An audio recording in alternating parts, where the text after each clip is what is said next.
Jake Morrison stood in the cold metal hallway of the diplomatic ship Earth's Voice, watching the stars spin slowly outside the small window. His hands were shaking, but not from fear. He was angry. Very angry. 3 days ago, he had been Earth's proud ambassador to the Galactic Council. Now he was returning home with news that would change everything for humanity. The Council had thrown them out, cast them away like garbage. The ship was quiet except for the soft hum of the engines. Most of the crew was sleeping, but Jake could not rest. Neither could Admiral Lisa Kane, who walked up behind him with heavy footsteps. "Still thinking about what happened?" Lisa asked. Her voice was tired but steady. She had been a soldier for 20 years and had seen many battles, but nothing like what they faced in that council chamber. Jake nodded slowly. "I keep going over it in my head. Everything we said, everything they accused us of. It all felt wrong, from the start." Lisa crossed her arms. They had already decided before we even spoke. The whole trial was just for show. Dr. Peter Hayes joined them at the window. He was the scientist who had first made contact with alien life 10 years ago. Back then, everyone on Earth thought it was the greatest day in human history. Now Peter looked older than his 50 years, with gray in his hair that had not been there a week ago. "I recorded everything," Peter said quietly. "Every word, every lie they told about us. People back home need to know the truth." Jake remembered the council chamber clearly. It was huge, made of some kind of crystal that seemed to glow from within. 12 different alien species sat in a circle, looking down at the 3 humans like they were insects. The Zelkari Chancellor had long, thin arms and skin that changed colors when he spoke. His voice echoed strangely in the chamber. "The species known as humans," the Chancellor had said, "stand accused of illegal expansion into restricted space sectors. They have violated the non-interference protocols with primitive species. Most serious of all, they have developed forbidden weapons technology." Jake had stood up to defend his people. His voice was strong and clear. "These charges are false. Every human colony was built in empty space according to galactic law. We checked the records, we followed every rule. But the Thrix delegate, a creature that looked like a giant bug with too many eyes, had showed video footage. It claimed to show human soldiers forcing Thrix workers to mine asteroids. Jake knew it was fake, but the council believed what they wanted to believe. "The weapons we built are for defense only," Jake had continued. "Pirates attack our trade ships every month. We have the right to protect ourselves." The Vorthak Prime speaker had floated above her seat like a ghost made of blue light. When she spoke, her words seemed to come from everywhere at once. "The Council has made its decision. Humans are too violent and unpredictable for civilized galactic society." That was when Jake's heart had started pounding. He knew what was coming next. Earth and all human colonies are banned from Council space, the Prime Speaker had announced. "You will be cut off from the Galactic Communication Network. Any alien species caught trading with humans will face the same punishment." The reptilian sect delegate had made it worse. His forked tongue flicked out as he spoke. "Perhaps in a few hundred years, if humans learn to control their violent nature, the Council might reconsider." A few hundred years? Jake wanted to laugh, but there was nothing funny about it. They were talking about humanity like they were children who needed to be sent to their room.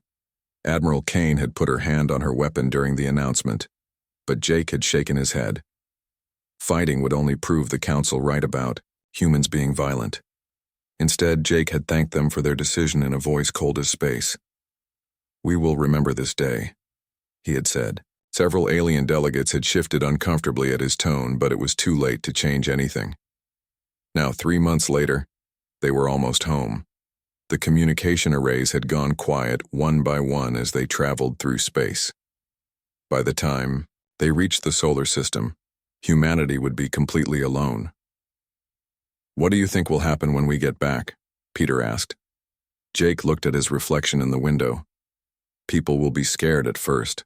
Earth depends on alien technology for a lot of things. Food production, medical equipment, space travel. We'll have to learn to do it all ourselves." "Can we?" Lisa asked. Jake turned to face his companions. We have to. The Council thinks we're too dangerous and stupid to be part of their perfect galaxy. Let's prove them wrong about the stupid part. Lisa almost smiled. And the dangerous part? Maybe they were right about that, Jake said.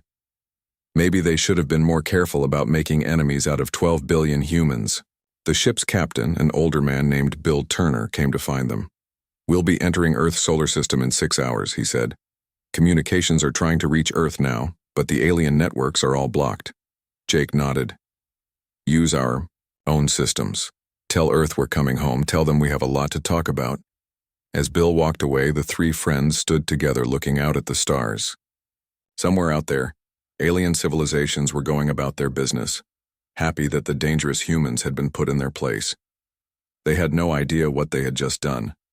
Humanity had spent decades trying to fit in with galactic society.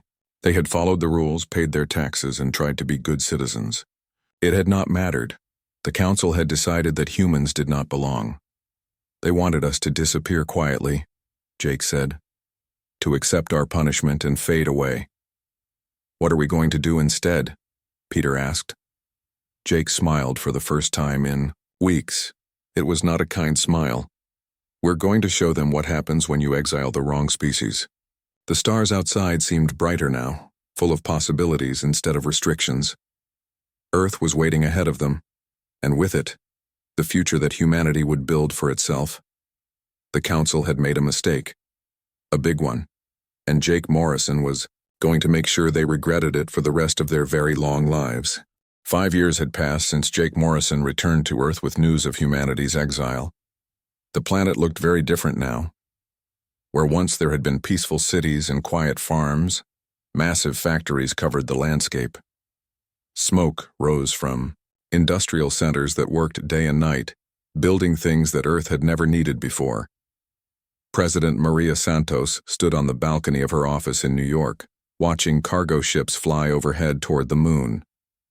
She had been a military commander before the exile, fighting pirates in the outer colonies. Now she was the leader of a world that had been forced to grow up fast. Her assistant knocked on the door. Commander Blake is here from Luna Base, the young man said.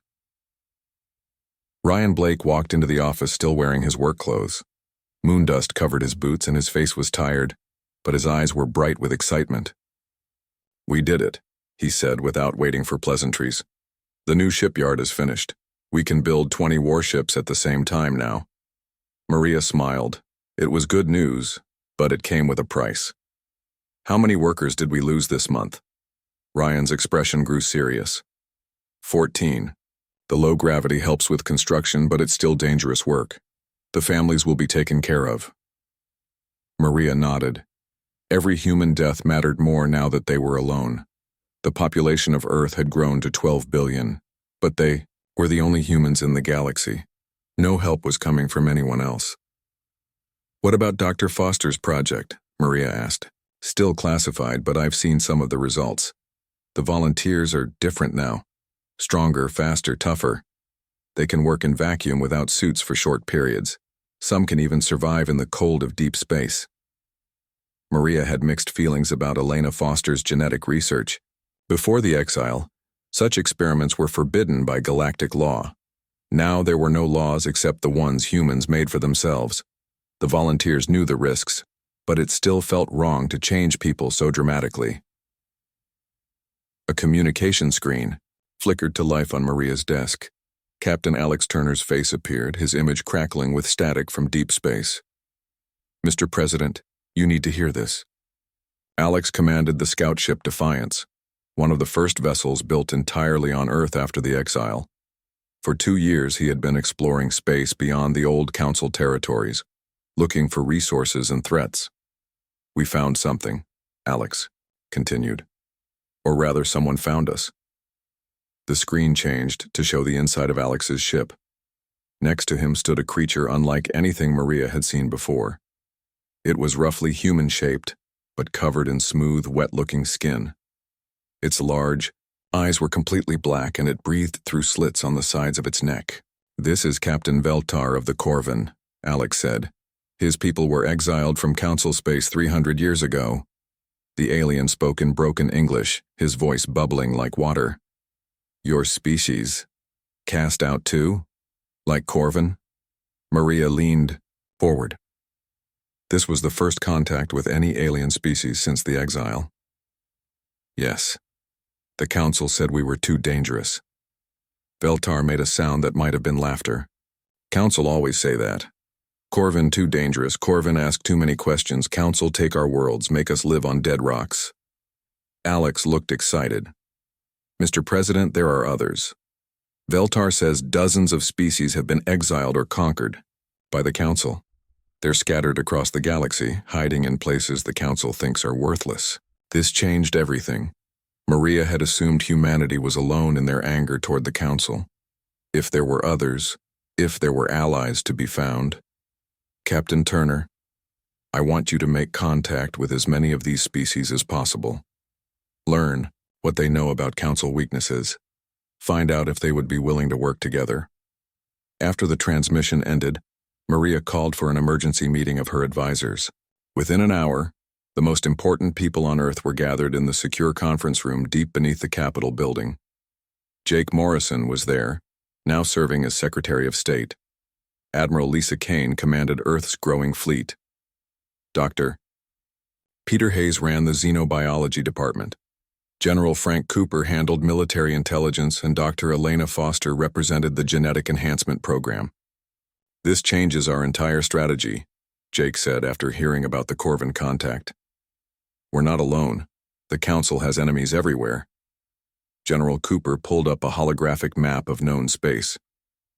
If even half of these exiled species joined us, we could challenge Council authority in dozens of systems. The question is whether they're willing to fight, Admiral Kane said. Being angry is one thing. Going to war with the most powerful alliance in the galaxy is another. Dr. Foster spoke quietly. My enhanced volunteers are ready for combat operations. We have 300 soldiers who can survive in any environment. But 300 isn't enough to fight the Council. It's not about numbers, Jake said. It's about giving hope to species that have given up. If they see humans fighting back successfully, they might find their courage again. Maria made her decision. Admiral Kane, I want you to expand the fleet construction program. We need ships that can travel farther and fight harder than anything we've built before. General Cooper, start gathering intelligence on Council military positions. Dr. Foster, continue your work but focus on pilots and ship crews. We'll need people who can handle the stress of deep space combat. She turned to Jake. I want you to draft a document, a charter for something new. Not just human colonies, but a federation of all the species the Council has wronged. A place where everyone has a voice and no one gets cast out for being different. Jake smiled. What should we call it? The Terran Federation, Maria said. With Earth as the capital but not as the ruler, as the protector. Dr. Hayes had been quiet during the meeting, but now he spoke up. The Council will see this as a direct threat. They won't ignore us anymore. Good, Maria said. I'm tired of hiding. Humanity spent 5 years learning to stand on our own. Now it's time to stand up for others too. Over the following months, Captain Turner made contact with 17 different exiled species. Each had their own story of Council betrayal, their own reasons for anger.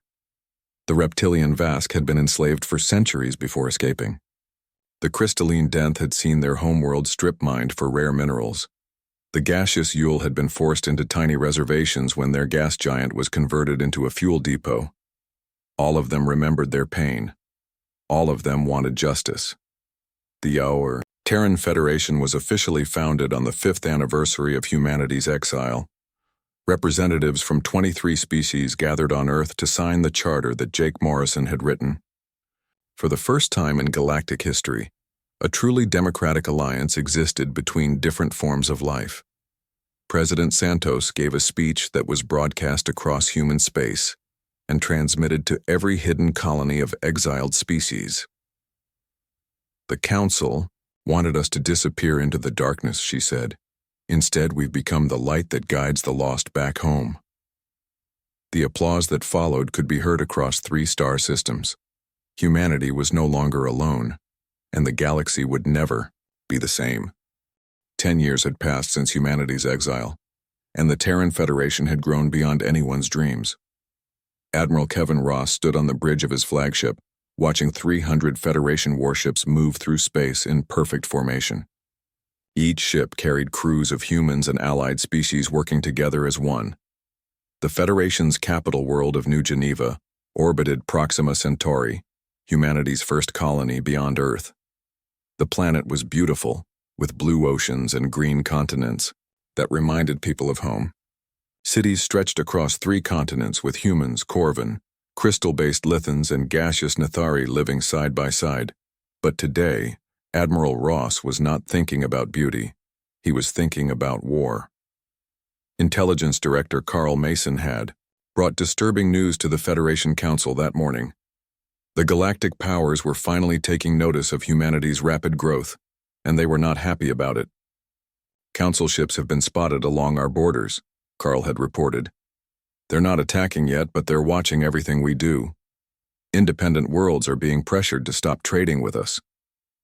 President Santos had listened carefully to the report. After 10 years in office, she had learned to read between the lines of intelligence briefings.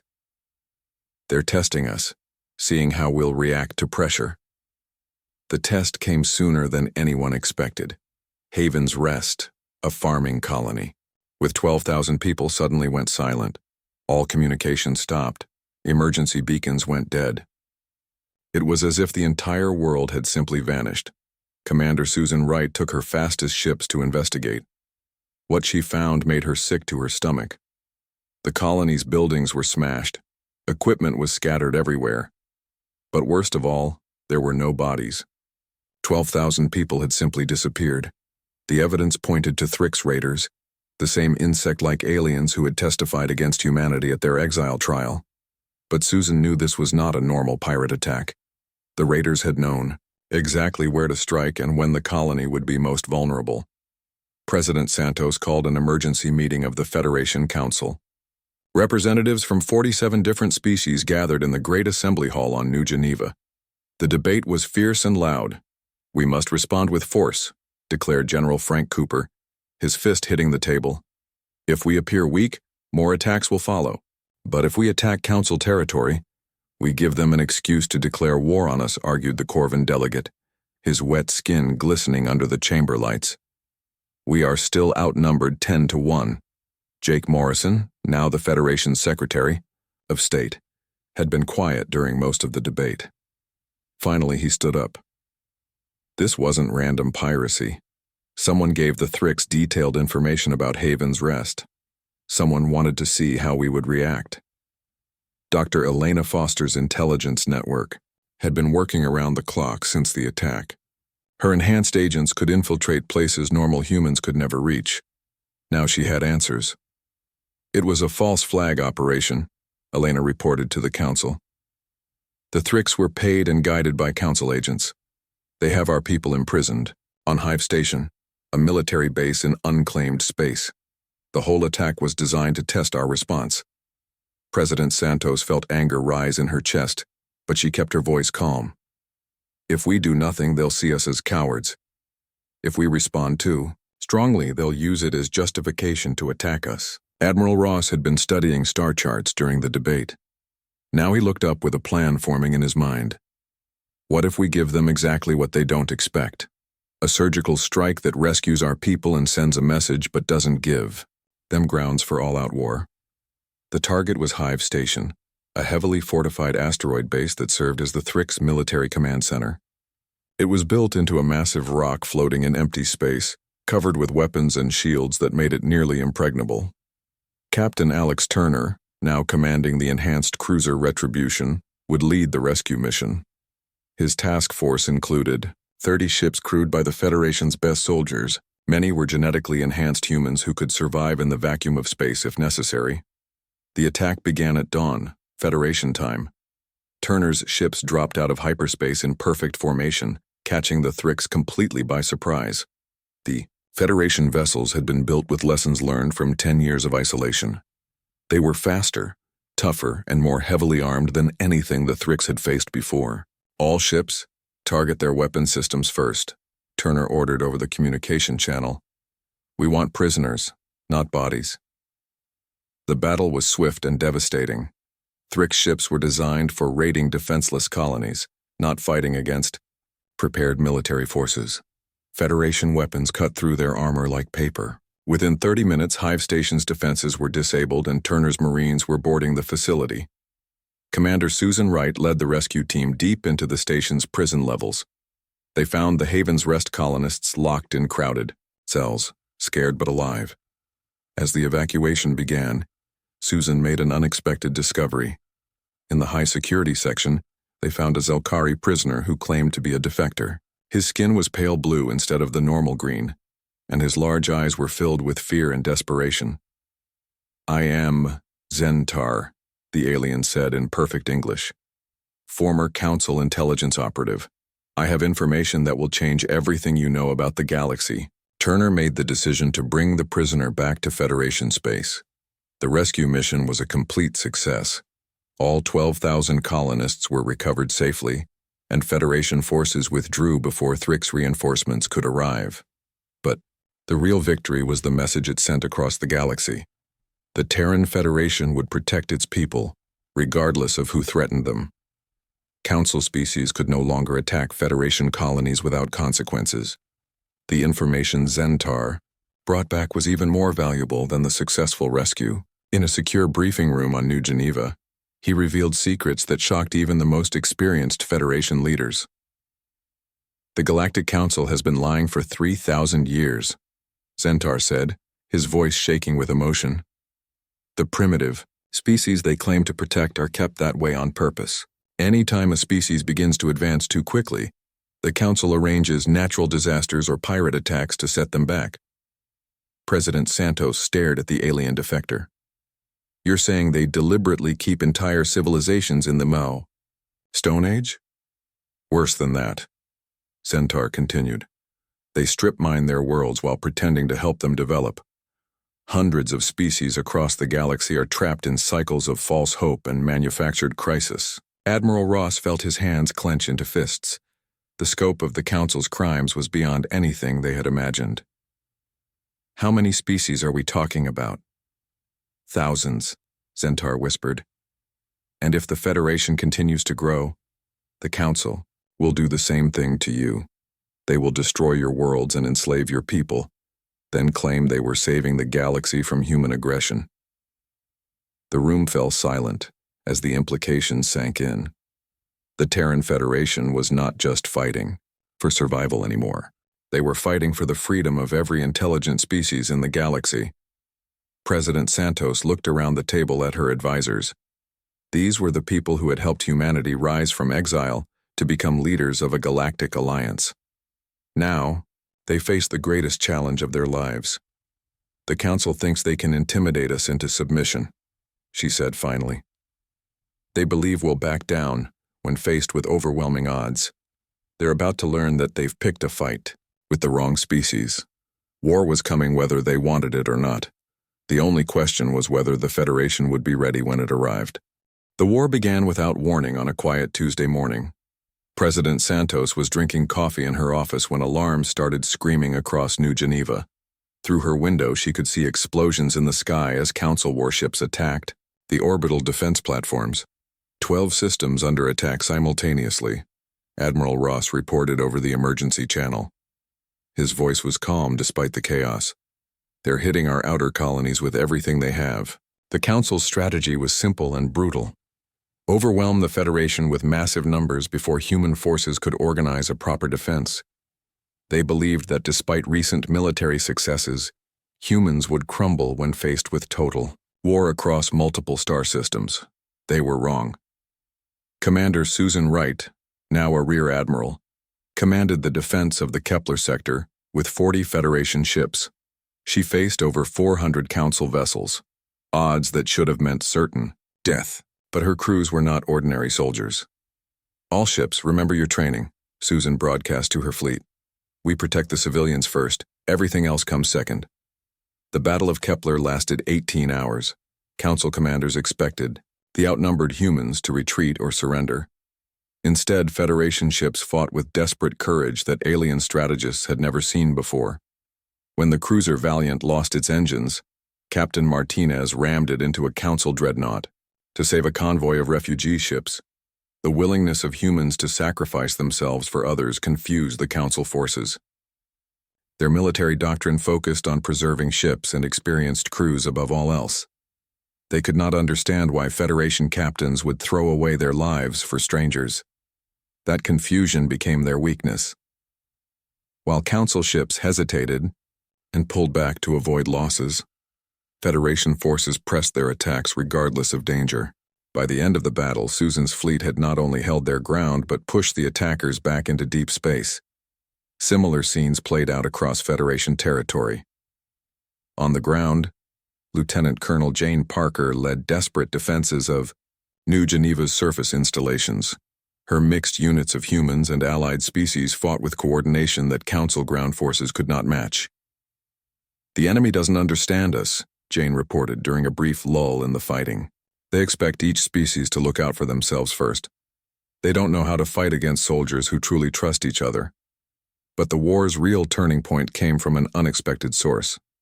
Dr. Elena Foster had spent years developing genetic enhancements for human soldiers. Now she revealed humanity's greatest secret, truly artificial intelligence.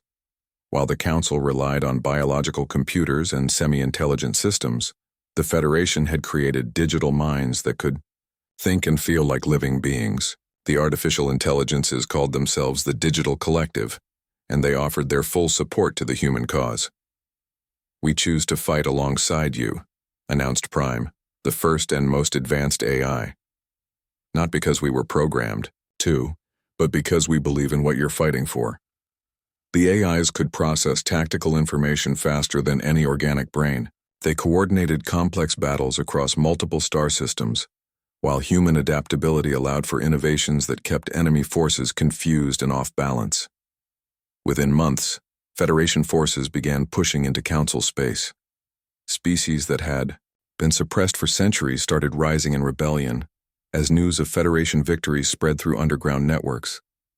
The crystal-based Lithans sabotaged Council mining operations on their homeworld. The gaseous Nathari reclaimed 3 of their stolen gas giants in coordinated strikes. Admiral Ross planned the Federation's most daring operation, a direct assault on Galactic Central, the heavily fortified system that had served as the Council's seat of power for 3,000 years. The ancient space station was protected by over 1,000 warships and enough firepower to destroy entire planets.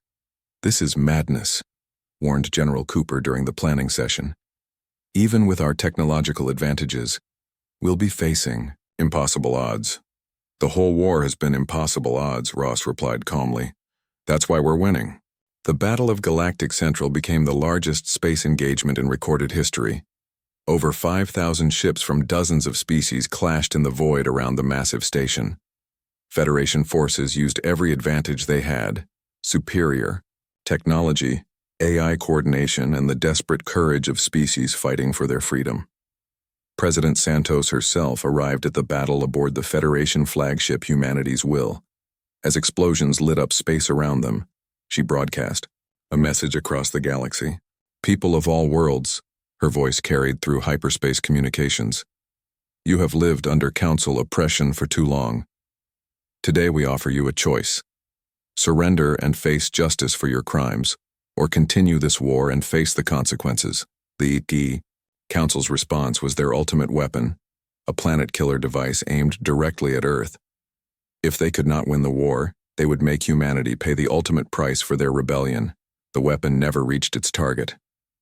Federation Special Forces, guided by AI tactical support and intelligence from allied species, infiltrated the weapon's launch facility. In a coordinated strike that lasted only minutes, they captured the device and turned it against the Council's own fortress world. The symbolism was perfect. The Council's own weapon of oppression became the instrument of their defeat. As their ancient stronghold cracked apart under the beam that was meant to destroy Earth, Council resistance finally collapsed. The war ended not with a great battle, but with a whimper. Council species began surrendering one by one as their leadership fled into the outer rim. Some tried to negotiate separate peace deals, offering to share their territory in exchange for mercy. President Santos stood in the ruins of the council chamber where humanity had been exiled 15 years earlier. The crystal walls were cracked and dark now, no longer glowing with alien power. Jake Morrison stood beside her, both of them older and scarred by years of conflict. "What do we do with them?" Jake asked, gesturing toward the defeated alien delegates who waited under guard. Santos considered the question carefully. "We give them what they never gave us, a fair trial and a chance to make things right." The Galactic Council was officially dissolved 3 months after the Battle of Galactic Central. In its place, the Federation established the Galactic Commonwealth, a democratic alliance where all species had equal voices regardless of their size or power. The war was over, but the real work was just beginning. Across the galaxy, thousands of species were waking up from centuries of artificial suppression. They would need help, guidance, and protection as they found their place in a galaxy that was finally free. Admiral Ross looked out at the stars from his ship's bridge, watching Federation vessels spreading across space to begin the long work of rebuilding. Humanity had been exiled as dangerous outcasts. They had become the liberators of the galaxy. The irony was not lost on him. The Council had been right about one thing. Humans were dangerous. They were dangerous to anyone who tried to oppress others. 5 years had passed since the fall of the Galactic Council, and the galaxy looked nothing like it had before. President Santos, now in her final term as leader of the Galactic Commonwealth, stood before the Great Assembly on New Geneva. The chamber was 10 times larger than the old council's meeting place, built to hold representatives from over 300 different species. The sight still amazed her. Crystalline lithens projected their thoughts through beautiful light displays. Gaseous Nathari communicated with controlled electromagnetic pulses that created patterns in the air. The amphibious Corvins sat in water-filled seats, their skin changing colors as they spoke. Humanity was just one voice among many. No longer rulers but partners in something greater than anyone had imagined. "Today marks the 5th anniversary of Liberation Day," Santos said, her words translated into hundreds of languages. 5 years ago, we fought not for conquest, but for the right of all species to determine their own destiny. The applause that followed came in many forms. Some species clapped with hands, others with tentacles or claws. The lithens flashed bright colors while the Nathari created swirling electromagnetic storms. It was beautiful chaos, the sound of freedom itself. Fleet Admiral Kevin Ross watched the ceremony from the military section of the assembly. His uniform was different now, marking him as commander of Commonwealth Defense Forces rather than human, military. The ships under his command came from dozens of worlds, crewed by beings who had once been enemies but now worked together as friends. The transformation had not been easy. Some species, particularly those who had benefited from the old council system, struggled to adapt to a galaxy where they had to compete fairly instead of relying on artificial advantages. The proud Zelkari found it humiliating to ask for help from species they had once considered inferior. Captain Alex Turner, now commanding the Commonwealth Exploration Service, dealt with these problems regularly. His ships encountered pockets of resistance from former Council loyalists who had retreated to the galaxy's outer rim. They called themselves the Zelkari Remnant and continued to wage guerrilla warfare against Commonwealth expansion. "We intercepted another slaver convoy last week," Turner reported during the military briefing. "They were taking prisoners from the newly liberated worlds and selling them to illegal mining operations." General Jane Parker, who now led the Commonwealth Marines, nodded grimly.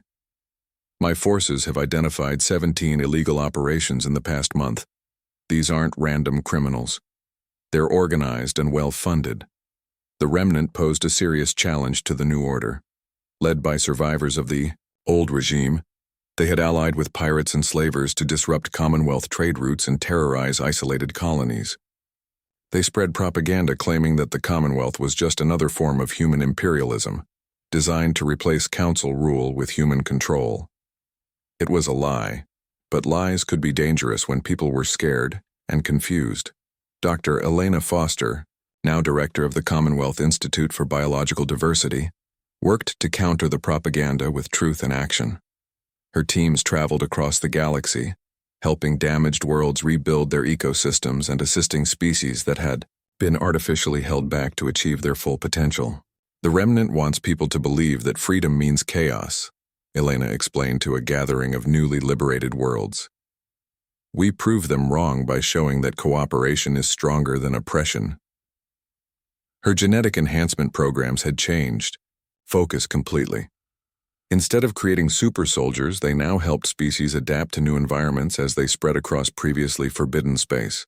Former weapon researchers worked to cure diseases that the Council had deliberately spread, to keep populations weak and dependent. The biggest challenge came from success itself. As more species joined the Commonwealth, some worried that it was growing too fast to remain stable.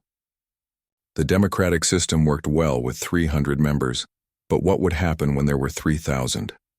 President Santos faced this question during her final State of the Commonwealth address. After 15 years in office, she was stepping down to write the definitive history of the war and its aftermath. Her successor would inherit a galaxy still learning how to be free. Democracy is not a destination, she told the assembled representatives. It is a journey that each generation must choose to continue.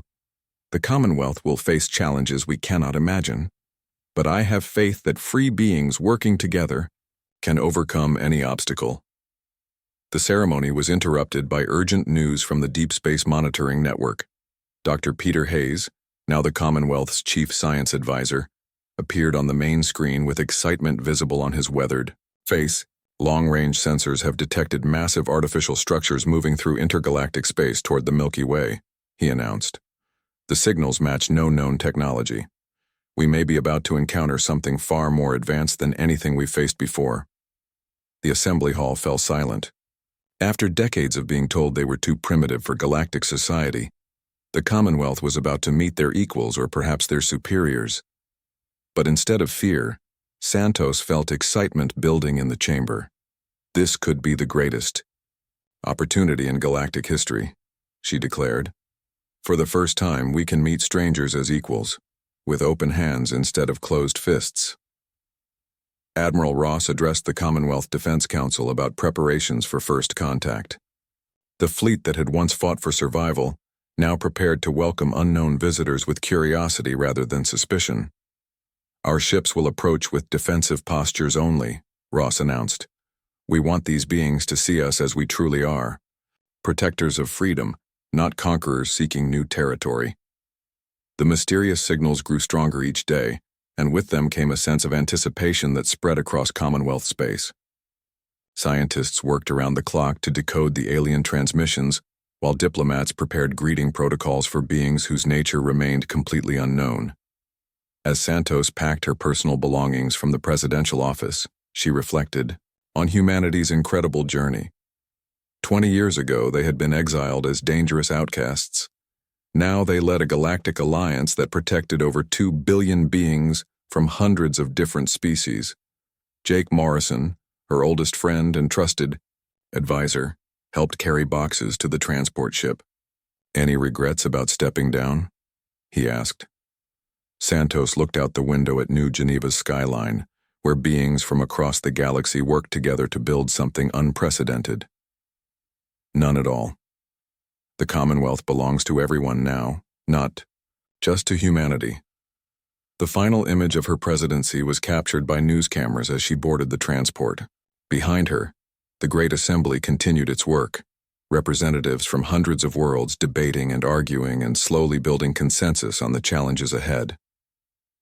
In the distance, Commonwealth ships launched toward the edge of the galaxy, carrying messages of greeting for the unknown visitors approaching from beyond the stars.